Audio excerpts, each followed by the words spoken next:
Welcome back to another video. This is going to be a quick one. We have a package. This package is going to be super cool. Anybody who likes the Element and is a little curious, you've done some research, you know that these boats, and I talked about it in my review video, they do tend to porpoise at high speed. We've been wakeboarding, we've been tubing. The bow does come up depending on how much weight you have in the boat, so hopefully this is going to stop it. Real quick, I'll unbox it and show you, and it'll be installed this weekend.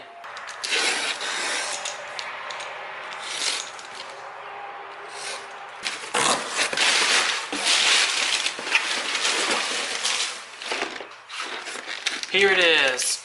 We have the SX Smart Tabs.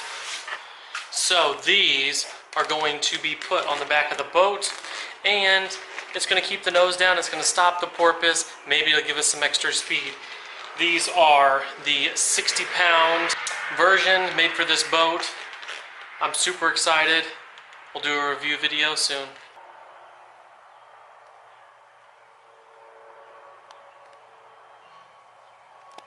Give it about a week and we will have the video up for you. We have a ton of other videos including what's inside the boat, and we're going to do a secondary review. So stay tuned, subscribe, like the videos, comment, ask questions, and I'll get back to you.